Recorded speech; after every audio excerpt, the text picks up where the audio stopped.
So what's up, guys? Nate here. This is another episode of the PokeTalk. Just kind of where I have some casual people, some friends, some guys in the hobby that I may know or not know.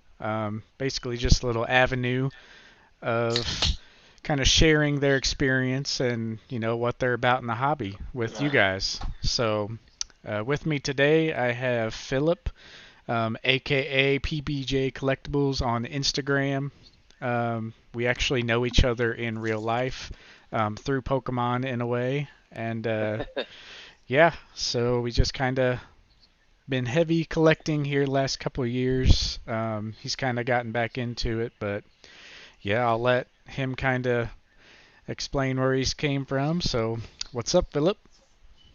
Hey, how's it So, going? doing all right. Checking out your Instagram right now. Uh, Yeah. so yeah, if you want to kind of explain a little bit about yourself, what originally got you into Pokemon, what got you back into Pokemon, and tell us your Yeah. story. Well, so I originally got into Pokemon kind of during the heyday, when in the 90s when that was the thing where everybody under the age of about 12 was just obsessed with it. You can the good old days of getting your car stolen on the playground and all that. Yep, for sure. But so that's how originally I got into it. And I had always collected even after the craze died down, and even after I kind of changed from collecting the Pokemon to actually playing Yu-Gi-Oh. Even during that time frame, I was still buying cards, the Japanese cards of certain Yu-Gi-Oh cards. And then I kind of stopped with Yu-Gi-Oh and Pokemon. I still had other hobbies with gaming primarily. And then fast forward until about basically 2016. Um, I in between when I stopped collecting the cards and 2016, I would still occasionally play the games like the red blue or the gold silver, basically the ones that I grew up with. And in 2016, Pokemon Go released. Um, and I got back into Pokemon hard during that time frame. I was actually so upset with Pokemon Go that I binged the XY series that was playing at that time, and I immediately fell in with Greninja. And I would almost argue Greninja now is my favorite starter over any of the Kanto starters. Um, Yep. like if you had asked me what's my favorite Kanto starter, like as a kid, it was absolutely Charizard. But now after playing Pogo now for seven, I guess for it's 6 years now. Yeah, we're going on year six. Charizard is kind of he's like in the middle of the pack for me as far as favorite Pokemon. But anyways, so I continued playing the game, and that Christmas actually I bought a bunch of cards. Some of them were the evolutions. There was these tens, and there was like 2 packs of evolutions, and I think it might have had like ancient origins with I think potentially in there. And anyways, I just remember opening the packs and getting a Mega Venusaur EX. And I was like, whoa, Mega Venusaur EX, that Yep, the first was WoW. yeah. And I actually went back. This was in Cape Girardeau. I was with my girlfriend's family at the time. And actually, we were at the casino. I won another like $200, and I dropped another $200. Basically, everything, every single cash I had on me on more Pokemon cards. And so I went through my money during that time frame. But then I kept my interest within the Pokemon world in Pokemon Go, and that's where a lot of my money went to. And we actually met during the same year. We met playing Pokemon Go. Yep. So, but it didn't venture out. I was just obsessed with that game, and I was for years. It wasn't until 2020, even when you would hit me up like, hey. Do you still have those cards? Are you interested in selling those cards? And me at the time, I thought they were obviously mint condition, right? Like they're in amazing Yeah, condition. like Um, don't want to sell them because they're gonna be yeah, crazy. yeah, and I mean the Charizard I was never ever going to sell. That's probably my earliest memory with the Pokemon TCG because I opened it on my first pack I ever bought. That's well, I'll say this: the first three packs when we went to my brother and I, or my dad took us to Toys R Us and he bought us each three packs. Well, in my three packs, there was Charizard. As you can imagine, I screamed like a little girl in the car whenever I when I opened the pack. Um, but yeah, and it's kind of just developed from there. And Yep. I still have that Charizard to this day. It is cards from that era, like the actual ones I pulled, I will never ever sell. Some of the Japanese cards I will. I don't have the same nostalgia, even though I remember the days of asking my mom to buy them on eBay about 20 years ago. Um, those I don't have the same sentimental value towards. Yeah. But those original cards and it was the binder, the Pokemon collector binder, the one with Pikachu, Charizard, and Blastoise on the cover. Yeah, like the blue one. Um, yeah, the blue binder. I had them all in there. Um, now, as I said, I thought they were all in mint condition, but whenever I got interested in it and the hype of basically the Logan Paul and the Logic hype.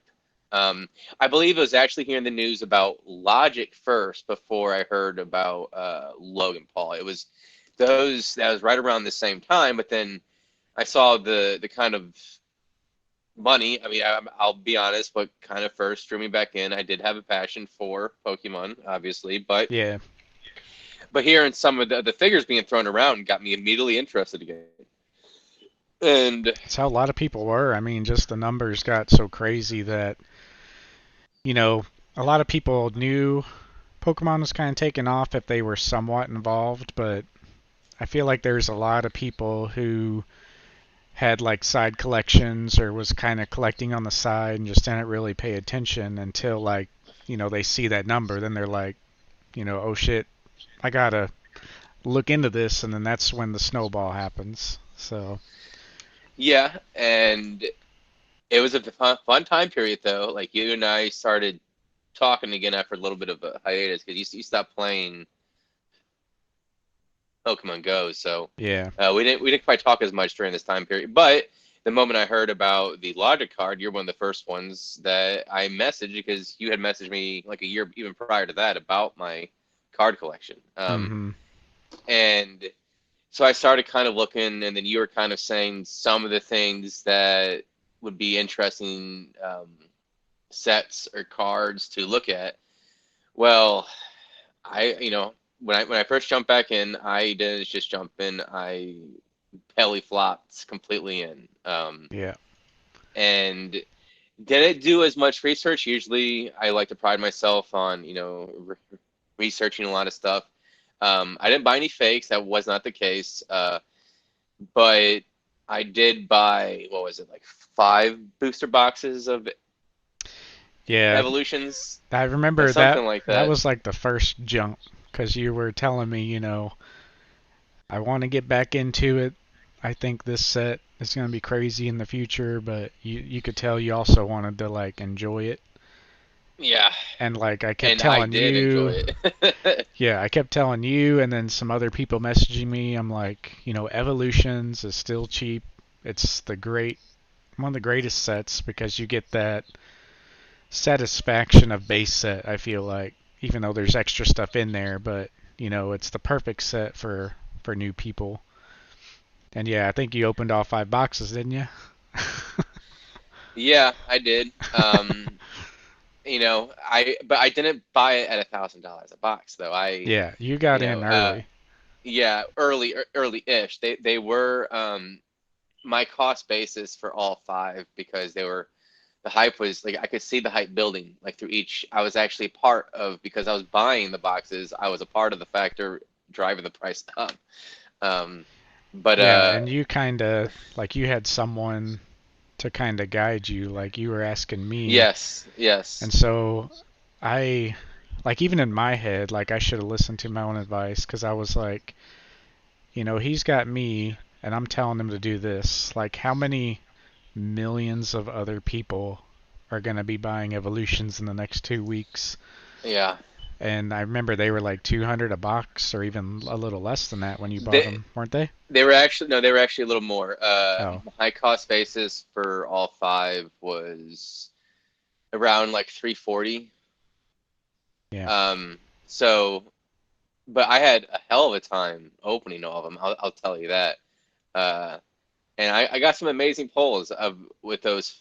It might have been four, but anyways, I think I pulled like You pulled a lot of 12 or 13 Charizards. Yeah, Yeah. it was like 12 or 13 Charizards that I pulled. And in part due to the boxes, but I also we will get to this in a second, but like I went on an avid hunting spree of finding product to open. Yeah. And it was very hard, with COVID being during that time frame and everybody and their mom trying to find any sort of not just evolutions, but any product. Yeah, everybody just wanted that feeling again of opening stuff, and that's how it is. Yeah, Like I when mean, people first come back into the hobby, and if you look at a set like Evolutions, I mean, it's just a perfect storm to open, and you just get that craze, and then you go to whatever set's currently out, then it's not on the shelves, so you can't satisfy that craze. and while opening evolutions, I had that feeling, like, oh, this is the artwork I remember while falling in love with Pokemon. Um, and it was definitely worth it.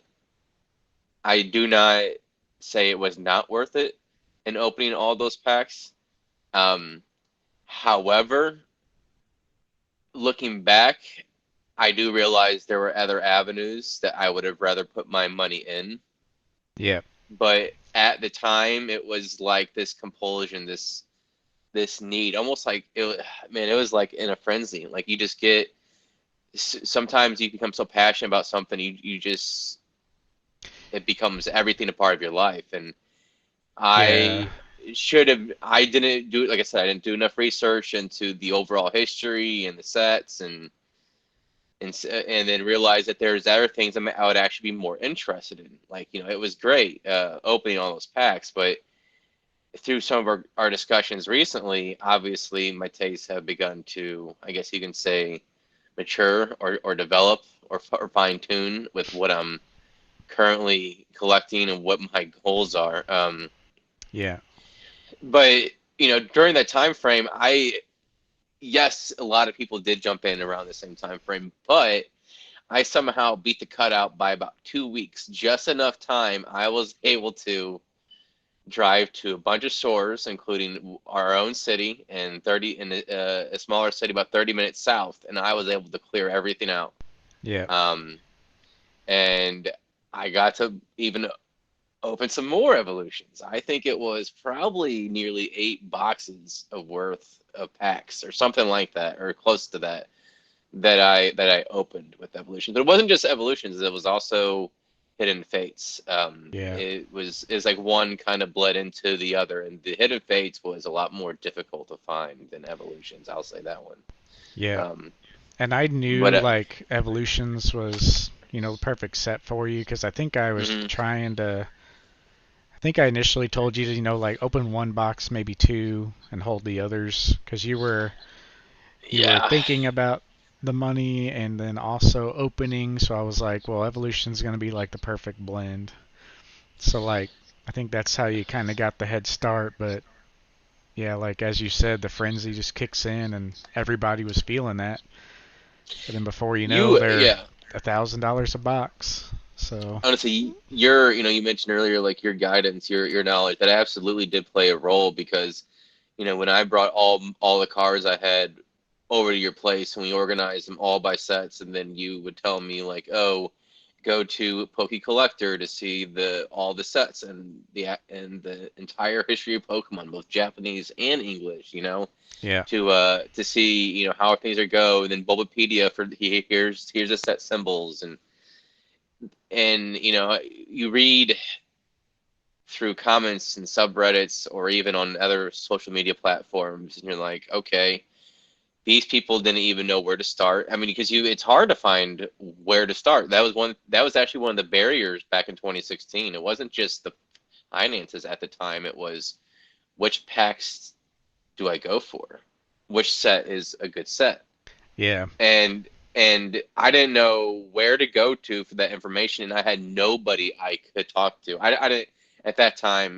This was Christmas 2016. I wasn't sure, or I might not have remembered you mentioning you were into the hobby hardcore at that time frame, Yeah. and I just that was like I don't know which packs to buy, which packs are good, which sets are good, and because I know with sports there's some sets that were incredibly common, and you weren't going to there was no value, you weren't going to get much there, so I kind of assumed it was the same way with Pokemon. Um, and now through just listening to you talk and kind of doing my own research, I absorbed it, the sets, the history, the eras like an absolute sponge. And, like I don't consider myself an expert by any means, but definitely my knowledge is more than your general collector's knowledge, I feel like. Yeah. Well, I mean, it just, yeah, it goes to show. Because I guess let's go back to that first time we met. I remember, like, telling you which cards were jungle, which cards were fossil. Like, like you said, you kind of didn't know where to go or didn't know what to look for. Like, you were straight up, had the cards, but, like, fresh, new. And then, so, I think I led you to this Pokelector site, and you're the type I know who, like, so I just want to say, like, a lot of people ask me for my guidance in a way, but they're all like, what should I buy? Should I buy this? Or like, what should I do with this type people? Whereas you, I kind of set up these things and I know like you'll do the research, if that makes sense. yeah. Because me and you are alike in a way. I mean, even going farther back when we met during Pokemon Go, me and you were the top two guys in the entire town. So that's how we met. We're like, oh, you're Phillip. Oh, you're Nathan. Like, you're number one, number two. Yeah. So like, we automatically have that drive before we even knew each other. So that's Yeah. I don't even know where I got that drive up playing. It was just, it's hard to, it's almost one of those things where you just had to be there to know what the experience was like with that app, that game, and just how I know I was not the only one that got absorbed back into the hobby because of that app. yeah. Um, But even with all the people who are absorbed, like, you know, you and then maybe like one or two other people like stood out to me. Cause like, when I'm in something hard, just like I was then. But like I can't. I almost like go too hard to where I get burned out, and then I like take a yeah. break. But I think I grinded until like level 32, which was crazy back then. And then you were like, Scan is completed. Click Clean Now to clean all found issues and records. oop. So Did you check hear that that out. Yeah, on your end? yeah. I was like, well, but That's on my on my computer. It's I yeah, gotcha, this thing is an older laptop, so gotcha. But yeah, I quit at like level 32. You and maybe one other person were the only people who were in the 30s, and I mean that was a big jump between people back then. So I think that Christmas, probably right before your first card experience there, coming back into the hobby, that's when I quit Pokemon Go. But yeah, I've been collecting the TCG for a long time, like 2008 or so when I was in high school, just which was the casually. Diamond and Pearl era. Like, see, I never like whenever I was in high school, like that's when I got into. I was always into photography, but that took up the majority of my life during high school. So my hobbies and interests changed temporarily during that time frame. Yeah, I came back in, like, with most people, a lot of people skip Gen 3 because, it was not cool to play Pokemon back You were made then. fun of back then, yeah. So I remember like buying Neo Destiny as a kid, and then Expedition was maybe coming out, but I remember Legendary Collection for sure coming out, and honestly back then that kind of killed a lot of people who were on the edge already because it was just a reprint set and nobody really liked it. So I kind of dabbled in the EX or the E card series, but yeah, pretty much skipped Gen 3. And then when I got back into it in high school, um, me and my friends were actually playing Xbox Live, and we got bored and busted out our old Game Boys, and Diamond and Pearl was out at the time, and we started playing the games and battling each other again. And then we started buying some cards here and there. But yeah, I remember Diamond and Pearl being out, and Power Keepers. You could still buy Power Keepers. Some of the tail end EX sets were, still sitting on shelves, but I remember like physically going to Walmart and buying Diamond and Pearl and like pulling a lot of these cards that I'm looking at right now. Yeah, I'm about to go to that era myself, and that's interesting. We're talking about this because we can kind of go into what I am currently looking at. There are several things, several types of cards that have piqued my interest, and for me, it's like your eyes see so much, but you can only bite off so much, and sometimes it's so overwhelming, especially when you have 20 years more or less of Pokemon TCG history just to sort through. Yeah. Um, Yeah, it's a lot and and yeah, overwhelming at first. yeah, like back when I first got it, after I kind of started to move on from like Hidden Fates and Evolutions, and um, slowly kind of getting into the era that really, really began catching my interest was actually the Diamond and Pearl era. Um, it all started with a road trip to a mom and pop collectible store about 2 hours away. Yep. And I cleared them out of their whole entire binder collection that were worth it. So the prices were all over the place. But the cards, I didn't even know what they were. But the cards that stuck out to me, I would later come to find out, were the Level X cards and the Arceus cards, the from the Platinum Arceus set, the AR cards. Yep. Oh yeah, one quick thought about that. I Yeah, was I was gonna finish my thought earlier how like I remember that first meeting we came to, like you didn't know anything, and then here you are, like this is probably 6 months to a year later, and I'm showing off your AR set here. So this is how, yeah, hard you went in and like educated yourself, and so yeah, definitely a big leap. yeah. I will say, FOMO did take me for a little bit of buying those slabs because I jumping into at the height of that market peak. Um, it made I had nothing in my memory to reflect back at about what's a reasonable price um, at the time. So I did partially drive up again the AR cards. Hmm. Um, it was funny, like I was keep on buying them, and I was one of the main ones buying them, and I was driving up the price on myself. I played myself, I guess you can say, but Yeah, they're um, kind of, yeah, I'll touch on this when you're done, but they're kind of yeah, low pop and like tins don't pop up super regularly. So yeah. no, it was, yeah, I mean, it was definitely.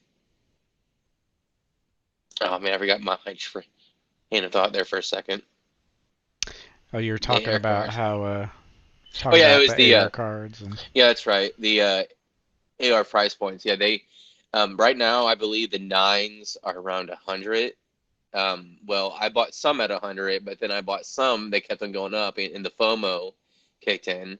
And I think the most I bought the nine for was 175.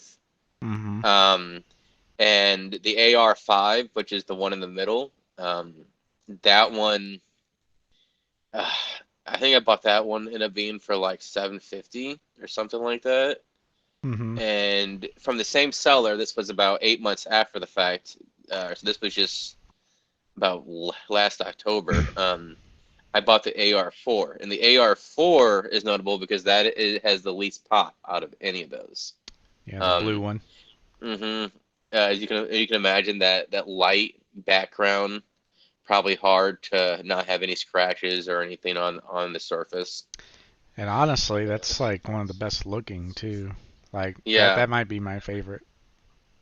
yeah. I agree that one is it draws you in. It really does. And I think the AR5 is the other one that mystique, and if you include like the lore with Arceus and that mystique with the that moon and in the background. Yeah, I Uh, like that one because it's uniform, like the design hmm on it. The only thing I don't care about the other ones is like the waves, how they're like one directional. Yeah. But I don't know, I got this weird thing in my head with symmetry and cards, like that determines the artworks that I like a lot of times. Like I know me and you kind of go back and forth with cards you like and cards I like are Yeah, you pretty. don't always like the same ones I do. Yeah, a lot of our cards we like are pretty different, but Yes and no. You draw to the more the vintage, and I obviously like and appreciate the vintage, but I also appreciate some of the modern cards that have been released as well. Like we were just talking just earlier today about some of the defining cards I think of this era are the alt arts. yeah. Now everybody is grading everything. Like one of the most in our set, kind of going on a little bit of a tangent here, but the Champions Path, the Rainbow Zard, like that one. If you look at the pop on that one, the last Just I looked, it was like ridiculous. 2,200, and that was a year ago. I'm sure it's probably double that at this point. Like and a lot of people, because it's Charizard, and that's going to be one that's going to be frequently circulated for a long time. It's it was mass produced, in the modern sets, and a lot of people kept good care of it. Um, Yeah, let me pull up the pop report. You said it's 2200 like a it year the ago. the yeah, it was something like that, or it was maybe 8 months ago, but yeah. Wait a second, what number is the Charizard? Here, let me. Let's My see. internet is just crapping out. Well, I guess I should spell it right. Full Art Charizard VMAX Secret Rare. Let's Yeah, there's see. two of them from that set, but I actually Oops. pulled the rainbow. There's That was that was amazing. That was from a Hubble box. I only bought I think four things of the entire Champions Path set. Two double boxes, two ETBs. I pulled it in my second double box. I was actually going to sell that box. yeah. But no, I got very lucky. And then you see some people, some poor saps, and they're like $1,000 in on Champions Paths, and I'm like, oh my god, So they have like a that full set, art. They have the full art Champions Path Charizard VMAX, which I think that's the Rainbow Rare one. rainbow. Yeah, because there's a few different versions of that, but 10,000 on the graded, and 7,600 of those PSA 10. So what is that? 75%. Yep, pretty much. Which for modern cards actually that's kind of impressive. I can't help but And seems like 10,000 on the Charizard V Shiny, which I like that one more than the that VMAX. one has a little bit more character. I agree. Like the rainbow cards, I appreciate them, and they're awesome to pull. Don't get me wrong, but I feel like the more I look at them, the less lasting power they have. And there's a lot of them Um, too. Like, yeah, I think they have almost. every single final Evo form. Hmm. I think I know, they have quite a bit. Yeah, it's just kind of crazy nowadays, everything. And the alt arts, they're the highest tier rarity of modern. And it's always been like that. The cards people want So, are obviously the highest rarity, but if people look back even all 20 years, like, I don't know, I got this thing in my head I'm trying to explain, but like, for me, for instance, I don't collect every single set across the board, but I collect the shinings from the Neo sets. I collect the gold stars from the EX sets. I pick a hmm group that I can focus on just because I don't like collecting the full set. And now in modern, I'm not even collecting the full group because they put so much stuff in there. But it's like trying to, reflecting back to try to narrowing your goals and your focus. And I don't know yeah, how many alt arts there are right now, but I know there's several dozen. I'm pretty sure there's over 50, right? Or something like that at this point. yeah, probably so. Um, I mean, there's a lot, and and all the character rares from the they're just newer coming out, yeah. sets.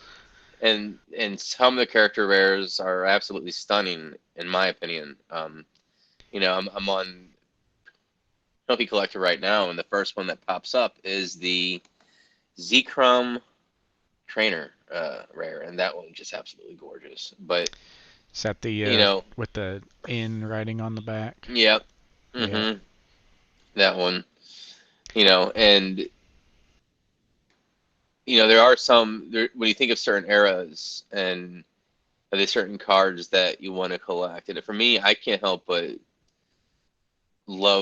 I love history. Every time we went as a family, went on vacation to museums or to different places, I had to go to museums and learn about the history. And for me, as somebody that has grown up with Pokemon Go, you can't help but feel it as almost like it's a part of you in a way. It's a part of, like, a lot of these animes and shows, and Pokemon especially, like it really feels like it's been around in your life so long that it's a part of you in some ways.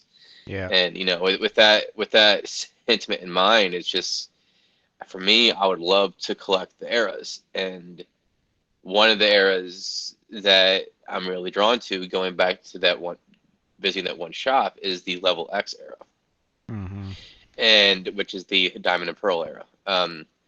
And I can't help but think, I guess this in some ways is FOMO sneaking its ugly head. I've gotten really good at battling that throughout my years of playing Pokemon and Go and all that. And Yeah. but but it's hard. Sometimes you do fall in, but I do believe that right now you can find most of the level X cards in near mint for pretty affordable prices. Even some of the more sought after ones like the Glaceon, Leafeon, and Charizard. I mean, yeah, they in near mint they are, $200 to $300, but in the grand scheme of things, for sets that are 15 years old, it's $200 to $300 for a near mint card for some of the premier cards of that generation. I find that to be a steal personally. Yeah. Um, And you here's know, here's my like theory on like how I go about collecting those sets. Like if I go mhm, back and collect the level X sets instead of collecting them all, like I would go back and like, okay, Diamond and Pearl was the first set to have the level X cards. So I would get like PSA 9 or 10 copies of those first 3 and then those would like satisfy me pretty much. But it's kind of boring collecting like that in some way because it like yeah. satisfies you that you dabbled in it, but it doesn't satisfy you that you're going for the cool ones or the ones you want. But I'm also that way because I'm kind of OCD where like if I buy a random level X card, I'm like, well now I need all of them from that set or I need every level X card. So, That's kind of when I was looking on trying to narrowing goals. It wasn't just the level X. There's other areas like the Neos. I have basically the first four sets all good to go, but the Neos, I was considering going that route, but trying to trying to rationalize the pros and cons of starting on each set. My rationalization not going into Neo was I kind of took a look at the TCG player and I was like, oh, I can find decent copies for this whole set. Like I did hit the math for the unlimited of the Neos, and obviously not Neo Destiny. That one, with all the shinings, that's where it gets a little hefty. Um, but decent condition for that whole set is like $600 or $700 for the whole set. Yeah. And I'm like, that's not going to change at all, or really that much in the next couple of years. Um, like Yeah, and I for love a few of those sets. Like sets, binders are my bread and butter. I have more binder cards. Probably stuff that and shouldn't be I've in binders that I need to grade, but yeah, it's I mean with your first editions, with your hollows and all that, but I've grown to appreciate the binder copy because there really is something about sitting down and anywhere or showing off to other people and just kind of going through the entire set. But in my opinion, the later sets, uh, I wasn't a fan of the artwork of the entire set. So like after the WotC era, it just seems like the artwork changed a little bit. And for me, definitely. and for me, like I like the Platinum Pearl Premier cards, like the Level X and the Arceus cards, but the design of the cards on a few of them, like the reverse hollows, you see, it almost make the card look bland, almost like colorless in some ways. Um, Yeah, even jumping from Skyridge to like EX, Ruby Sapphire. I mean, there was kind of a move to like, I don't know, the anime CGI type mm, art. And it was kind of a nice blend. Like I'm looking at a Mightyena, that's a nice, well done artwork, hmm but it was like, those E series at the end of WotC were such great artworks. And then when they swapped back to Pokemon, it was kind of half and half, where they tried to go more CGI. Like some of these just look bad. Yeah, and then nowadays, there are some artworks that I do enjoy on modern cards. My favorite artist is Kamiya, as you're well aware. Heck, I'm looking at the Arceus set right now, and I don't even have to read the artist. I can just tell Yeah, tell. which cards are his. Yeah, And such unique right there. Yeah, and he's really gained as more and more people have learning more about the hobby. I can't help but notice he's gaining more and more notoriety with his work. But it's nowadays it seems like the whole set. It just like how many sets they come out last year? Was it seven? Was it six? I mean, usually what is it like four? I've looked at it. It was almost a standard like 4 or 5 a year. During an anniversary year, I think they upped it to six, or it was something along those lines. But now it Yeah. seems like they're just churning them out, and it's like you.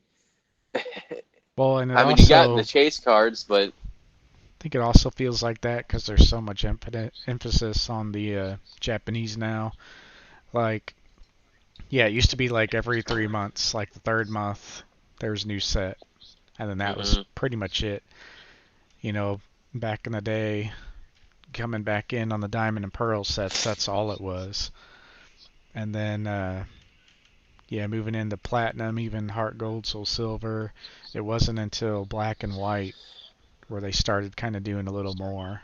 Like, they had like this Dragon Ball subset, Radiant Collection, sets within yeah, sets. and a few of those Sets, Hayden collection sets were very very nice. yeah, Especially the Mew. I think that was in the 2016 one. sets started to become bigger. Like, hmm I remember at the time I was collecting every secret rare, like from Darkrai True Rocket all the way up to Black and White Full Arts, like the last page, and I had most of them, like probably 90% of them. And when Noble Victories came out, they had some more full arts, but then Next Destinies came out, and it was like the return of the EX cards. And it was like big news. I was actually playing the TCG at this time, but then they had like 6 full arts and like 4 shiny secret rares. And then it was, let me see, let me go back to the list here, but yeah, that was Next Yeah, Destinies, and then 4 sets later, Boundaries Cross, like it just exploded, and they just went crazy. But there was like 10 plus full art EX cards and secret rares, and it just got ridiculous, and that's what we're at today. well, yeah, there was one set that released. Which one was it? Is it? I think it was one of the sets that just released. It had like 300 cards in it. Yeah, I'm not I sure if know, it I was know, like Fusion Strike or not, but I mean, they're still I know, big. yeah, I know. Cosmic Eclipse was like 220 or something along those lines, but there was a lot of good cards to chase in that set, and it kind of makes it worth it. But like, it might have been a Fusion Strike. You might be right. And it was like a 300 card set, and there was like 3 things I thought worth getting in that set. I'm like, you kidding me? Yeah, 300 cards, 10 cards a pack, 36 for a booster box, and most people don't buy the booster box. it's like 284 is the total for Fusion Strike. It But was 284. Okay, so yeah, I knew it was quite a bit. And yeah, I like think looking it, at all these like rainbow rares, there's not a single one like there's a Mew rainbow rare, which is kind of cool. But and I know the Mew All art was kind of cool, but like I think there's the Genesect that was in there. I'm going to it now. yeah, there's a Genesect V. There's the Gengar VMAX and Espeon That's VMAX right. that were only available in Japan prior to. But see, they're using those 2 cards as like a selling point. They're listed after the Mew even. So it's like, Well, wow. yeah, and if you look at like going through the set, you can see kind of what we were talking about with some of the artwork for the commons. Like they almost look generic, right? Yeah. Like stock photo, anime background. It's just. I mean, there's a few that look cool. Like there's this Ninetales and like Arcanine. I assume they're probably rares, but just by and large, Yeah, it's kind of hit and miss nowadays. Which I like the art style. Like I like that Arcanine style. It's kind of anime style, but it's got a little extra oomph to it. and I But see Komiya's Crocodile. I could see that one, but that's also something on my goal is collecting every single one of his cards. There's about last I counted. I don't know if it includes the one if the Cerebi one included the one from Future Strike, but it's over 250 cards. yeah, But yeah, and there he's not the only one. Obviously, of Rahita, and then there was one other one that I have. He had stuff that I kind of like. I can't remember who it was though. yeah. But but yeah. Anyways, but back to we kind of got a entire tangent there. But like back to the Level X cards. I feel like I can reasonably purchase the ones that I'm interested. I don't feel like buying all of them, at least not right now.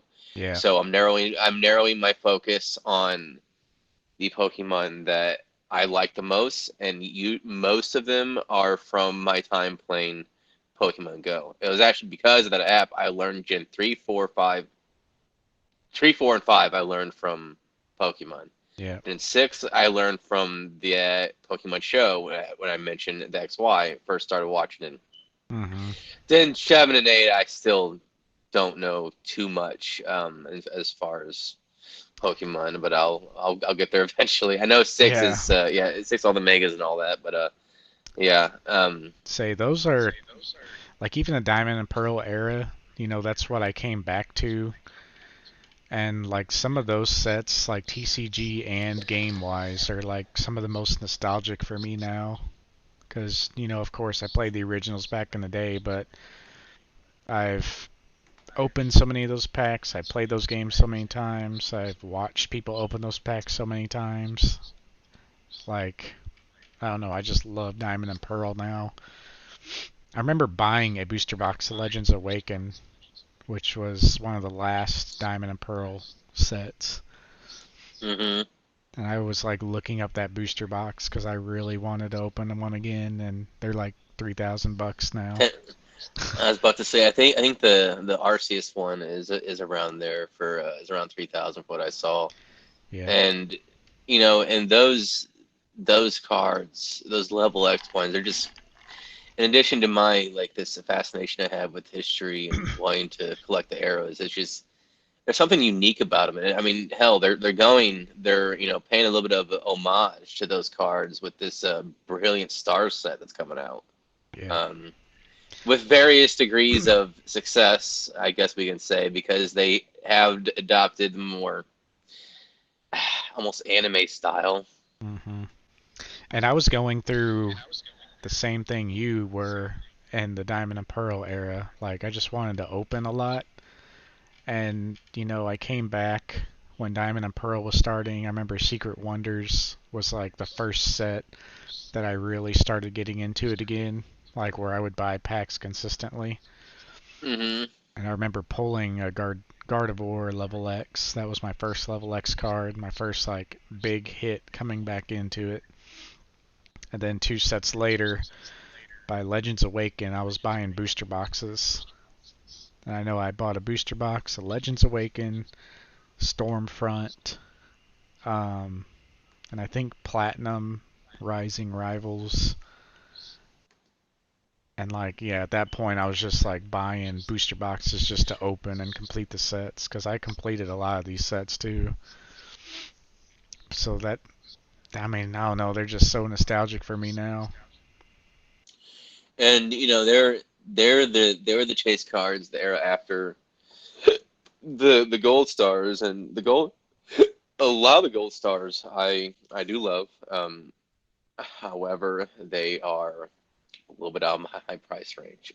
Yeah, There's a few that I know I could get in a little bit rough shape, but for me, I'm all about the best bang for my buck, and the fact that I can get near mint copies for certain ones for under $100. There's only a handful of the level X are even above $100 right now for near mint copies, and to me, who I guess again, it's like the FOMO I was discussing. I feel like if I waited to complete my Neo sets, which would take me about I don't know, about a year or two, I'm worried that by the end of that time frame, there will have been an increase, a growth in level X prices. I'm already seeing it with some PSA 9s, not raw copies of PSA 9s. I'm seeing it's a notable healthy growth, and I'm just worried that they'll be out of my price range if I wait 2 years to start on it yeah, rather than start on it first. Like so,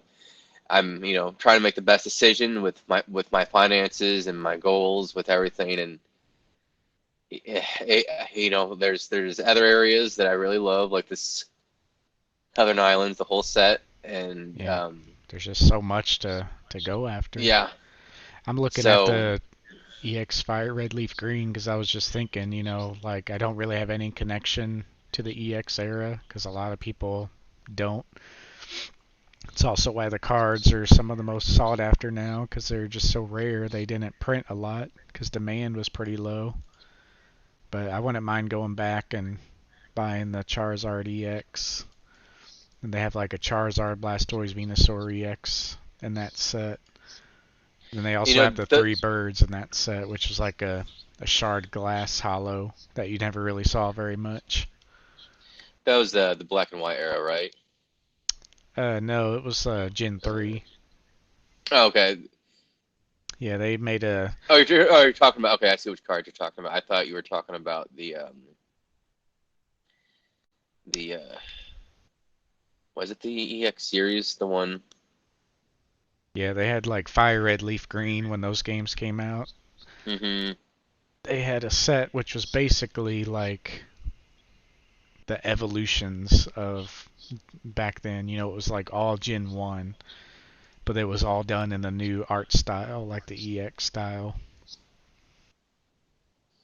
But yeah, Fire Red Leaf Green, that's probably one of a lot of the OG collectors' favorite sets. But they got some good stuff in there. Okay. I was thinking of when you said Fire Red Leaf Green, I was thinking of Heart Gold and Soul Silver. That's why I was a little Oh, confused. yeah, even 'Cause, farther yeah, back no, than that. yeah, hey, I see what you mean. Yeah, okay, yeah. You But know, see, instead of like collecting all the EX cards, like I'd probably go buy the Charizard, Blastoise, Venusaur, or something like that. Just because those are the three icons, and it was Fire Red Leaf Green set, classic set for Gen 1. Can collect yeah, the I'm actually classic clicking on. Pokemon to get like the feel. Yeah, when I came back in, they weren't printing Charizard every set, and that Charizard EX and Fire Well, they're Red still Leaf doing that. Green. Well, I mean they weren't doing it back then. That's Yeah, what I'm saying. yeah. Okay, I see. But that Charizard EX, it was like the most expensive Charizard for a long time, and it was like Yeah, this Gyarados leaps. is sick. It was like This leaps Gyarados above from the even the base set Charizard. yeah, this Gyarados from that set, Fire Red Leaf Green. Oof, Yeah, that's the shading on it, the very nice, very nice. those are hard to grade. They had hollow all the way around the border. Yeah, just one scuff, one scratch, and again, that was in the era before any of the Pokemon cards were worth anything, so people really weren't thinking that, oh, this card, I should probably take great care of it. It might be worth Yeah, $1,000 in great shape one day, yeah, that's what I tell people. Like this whole era right here. I mean, Pokemon was at an all-time low. Mm-hmm. Nobody bought the packs, so the print runs were real small. Yeah, I like to call this the lost era. Um, because there's a lot of sets released in this time frame, and as you said, a lot of people got out of the hobby, or the forgotten era almost. Yeah, and even the gold stars, they're expensive now, but just thinking that they were the ultimate chase cards.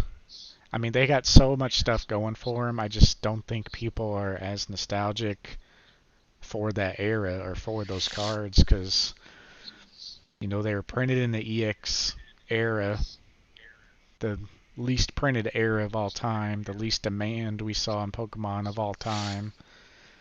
And the pull rates were like the craziest of all time. Like, I don't know if they adjusted the pull rates to try to bring back people to the hobby, but like you would buy, I think it was like one per 2 or 3 booster boxes. Like it wasn't even guaranteed like pull rate good enough to have one per box for a gold star. Well, yeah, um, like the EX Deoxys, don't they still say that's the rarest set, Yeah, I literally rarest sealed just box? clicked on it right when you said that. I was actually going to that one next, And yeah, the most because we were on this topic. Yeah, this was the one with the Rayquaza in, right? yep, I got that pulled up too. Yeah, the biggest chase gold star Rayquaza is in the least, well, supposedly the least printed, least sought after set of all time back in the day. And it's the biggest chase gold star. And you don't even have one gold star in here, you have 3. So you might not even pull the gold star you want. And Latias and Latios are good cards, but hmm That Rayquaza probably is the best Rayquaza card ever made, or at least top three. yeah, like that beats out the black shiny Charizard gold star. That one I like though. That might be one of my personal favorites of Charizard though. I really like the design on that one, but just like you're talking about symmetry, and this isn't quite symmetrical, but just the way, it's just like I don't know, just the way he's positioned, and The Rayquaza. Yeah. Yeah, like I really like that card. Like it's not, it doesn't have to be like perfect symmetry, but like yeah, you like one side of the picture isn't super heavy compared to the other. You know, the claw side's kind of heavy, but I don't know. The Gold Star Rayquaza I have actually has a swirl, and I'm pretty sure it's like coming out of its mouth. Which makes it look like an attack. Yeah, like it's a really cool swirl. I'll have to Yeah, pull you see that with this out. with the design with the design of this card, like the way it's designed, it makes you focus on the center of the card, right? Like you Hmm. at least with me, like I just kind of follow the tail, like you can't follow the tail, and then like it draws you in. I think that's one of the things that with its shape that really makes this card stand out for me. Yeah, I'm gonna go look at the Charizard. I think he's in Dragon Frontiers. You know, these cards too, these like that this Raikou from that same set, the Rockets Raikou, like this one, very underappreciated, the artwork. Hmm. The only A lot of thing people are going after. oh, go ahead. I would say a lot of people are focusing on some of the first from the Neos, which there's some cool ones here, but just it was a different design take, and you got to respect it. You should go back and look at Dragon Frontiers. This has the Gold Star Charizard, but I also hate how the hollow cards in this set were like that shiny hollow, not like a true hollow pattern or hollow print. But like if a Gold Star Charizard had like the classic Galaxy hollow pattern to some of the other cards, like that'd just be crazy. But this set also has like my favorite artwork of all time, and it's the Ninetales of the Dragon Frontiers, Ninetales Delta species.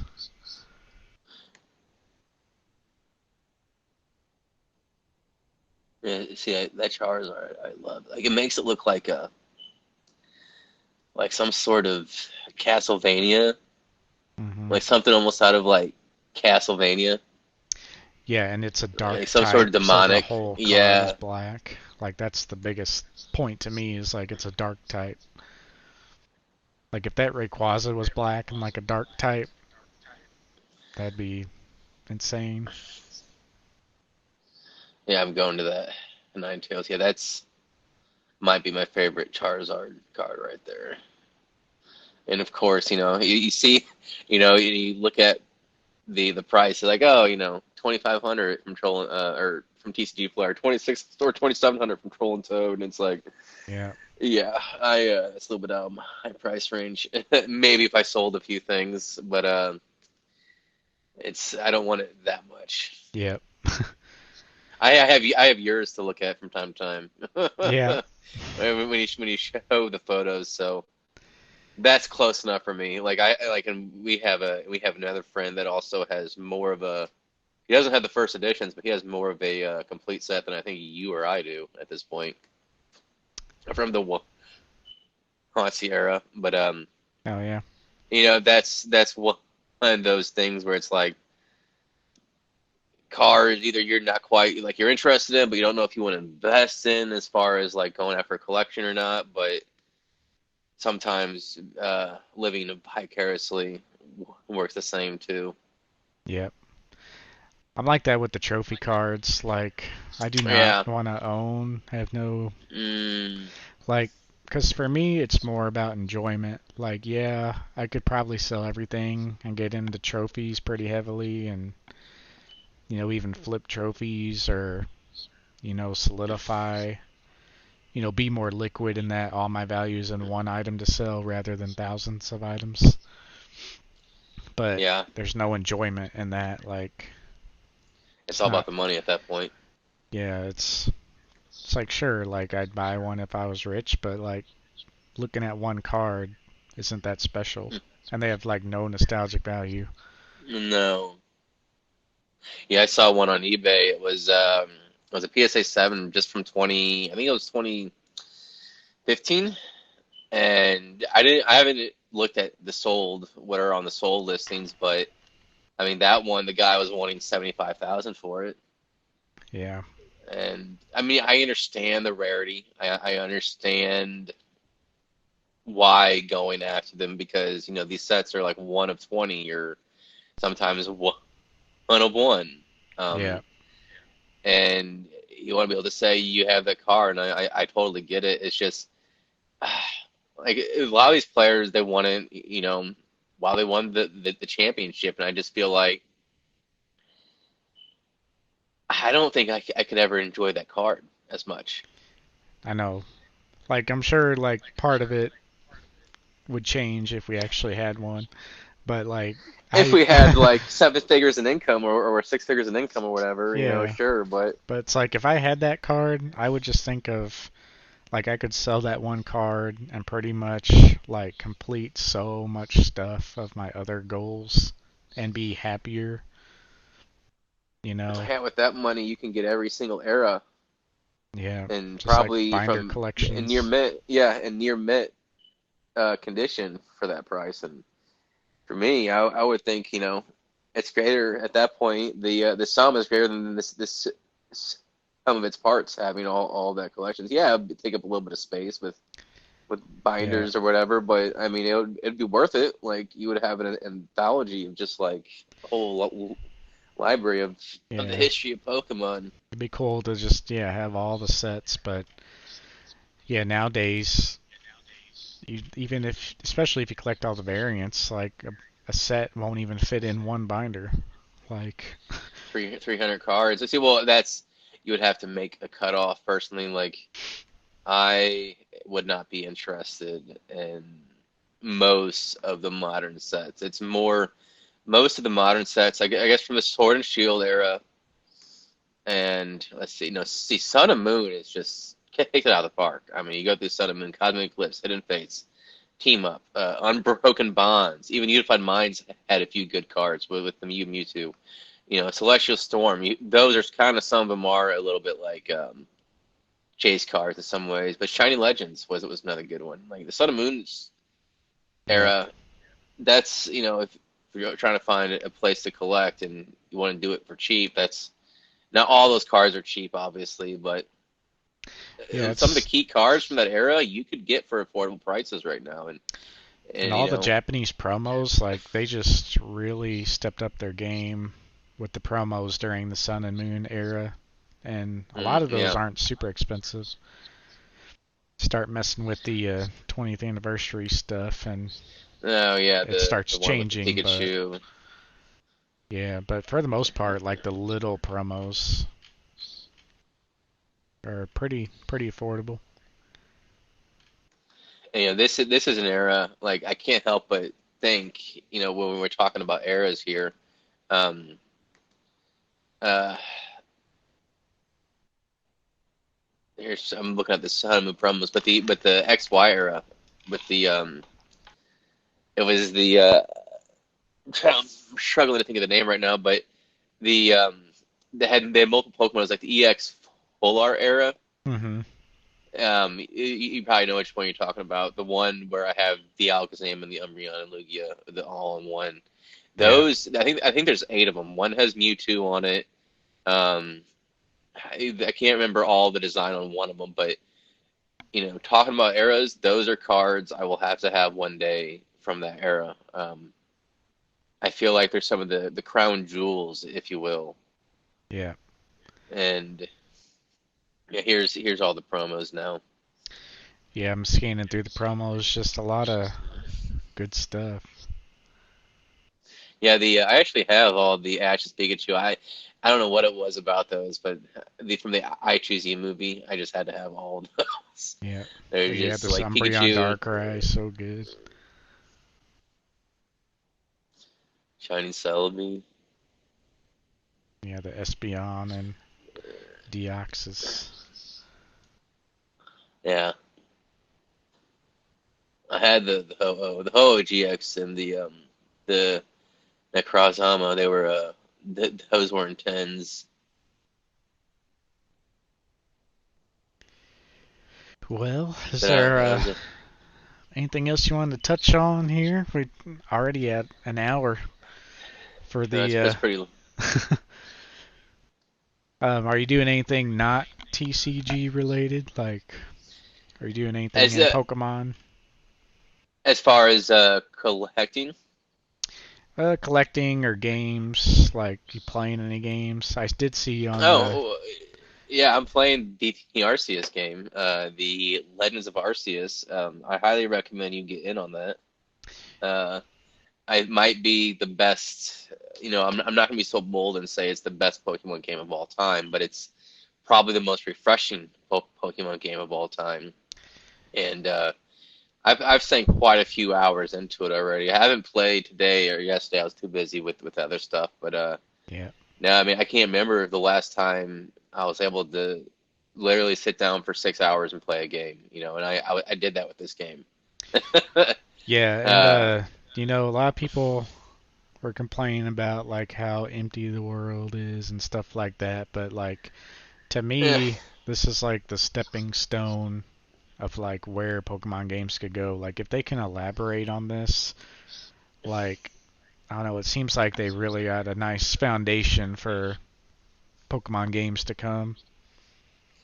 yeah, and for me, as somebody who hasn't exactly played a lot of modern games, the last game I beat. I'm gonna beat Arceus, but the last new game I beat, I think, was Metal Gear Solid 4. If that's playing it, so from 2008, Yeah. 2007. That like the brand new either that or Ratchet and Clank: A Crack in Time. I think they came out around the same time frame. Yeah, those are the last new games I beat. So I think a lot of people when they're comparing to like the open world experience with everything to explore, I think they're trying to compare it to like Zelda Breath of the Wild.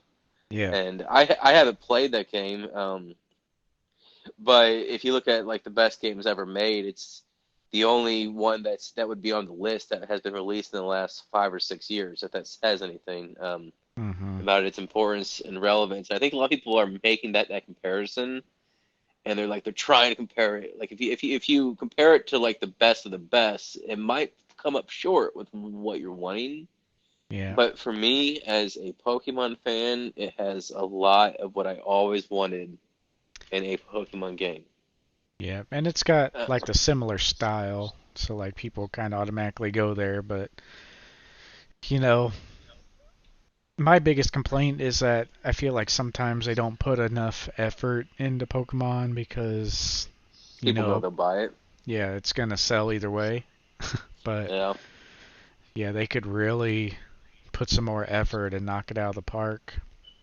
Because, Sword and Shield, they kind of kept the same Pokemon formula but tinkered with the open world.